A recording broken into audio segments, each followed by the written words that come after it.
Hello మావా, welcome back to another video on the channel. నేను ఈ వీడియో తీసిన టైంకి అయితే ఇక్కడ ఫుల్ వాన పడుతుంది. ఒకవేళ మీ ఏరియాలో కూడా వాన పడుతుందంటే కింద కామెంట్ చేయండి. So coming back to video, ఈ వీడియోలో నేను స్విఫ్ట్ ట్రాన్సాక్షన్ అంటే ఏంటని మొత్తం ఎక్స్ప్లెయిన్ చేస్తాను. స్విఫ్ట్ అంటే society for world wide inter bank financial telecommunication.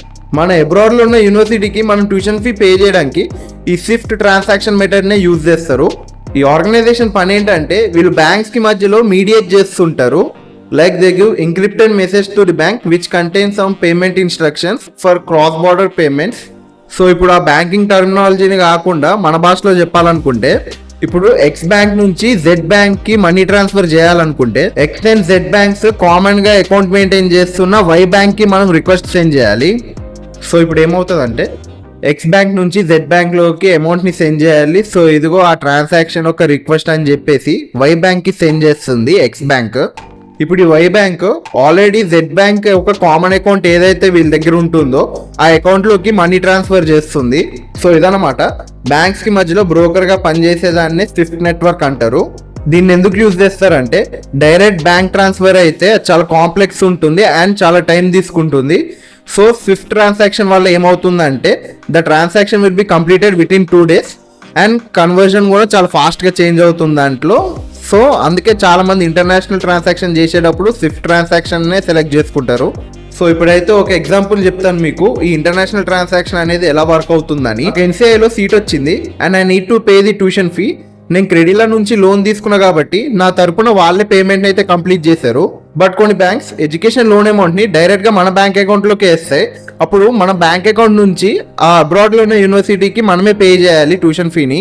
So transaction అయిపోయిన తర్వాత టెలిగ్రాఫిక్ ట్రాన్సాక్షన్ రిసిప్ట్ అంటే టీటీ రిసిప్ట్ అని కూడా అంటారు. దీన్ని మనం మన యూనివర్సిటీకి సెండ్ చేస్తే వాళ్ళు అక్కడ వెరిఫై చేసుకుని మనకి కన్ఫర్మేషన్ పంపిస్తారు. సో ఇప్పుడు మనం చేసే ట్రాన్సాక్షన్ ని వైర్ ట్రాన్స్ఫర్ అంటారు, which works on Swift network.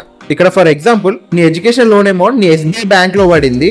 So ఇప్పుడు నువ్వేం చేయాలంటే ఎస్బీఐ బ్రాంచ్కి వెళ్ళి నేను ఒక ఇంటర్నేషనల్ ట్రాన్స్ఫర్ చేయాలి నా ట్యూషన్ ఫీ పే చేసుకోవడానికి అని ఎస్బీఐ బ్యాంక్ మేనేజర్కి ఇన్ఫార్మ్ చేయాలి. అప్పుడు తను నీ నుంచి అయితే కొన్ని డీటెయిల్స్ తీసుకుంటాడు, like university admit letter, Aadhaar, passport and ఆ బ్యాంక్ డీటెయిల్స్ కూడా అక్కడ ఉన్న యూనివర్సిటీది.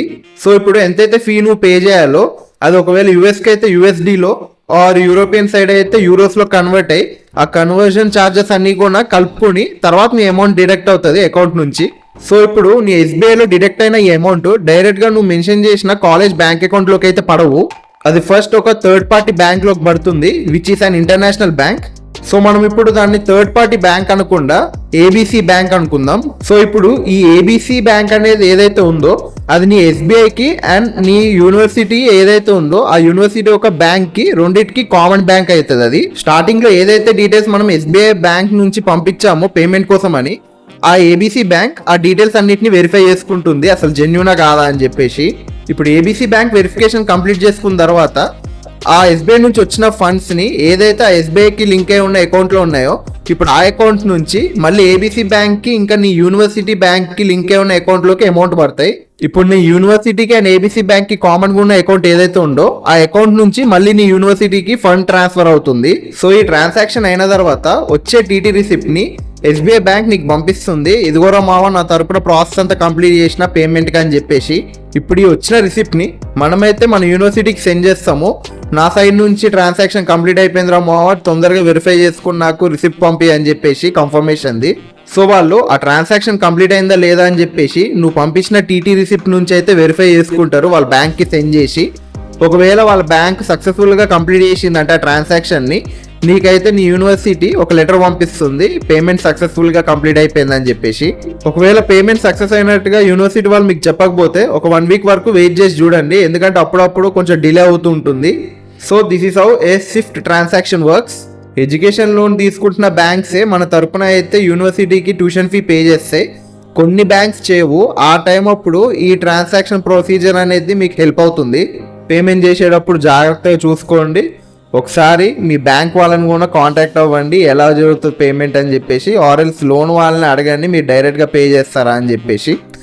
సో ఎలాంటి స్కామ్స్కి గురవ్వద్దు, ఎందుకంటే పెద్ద అమౌంట్ని ట్రాన్స్ఫర్ చేస్తున్నాం కాబట్టి బీ కేర్ఫుల్. సరే మరి వెళ్తా, బాయ్.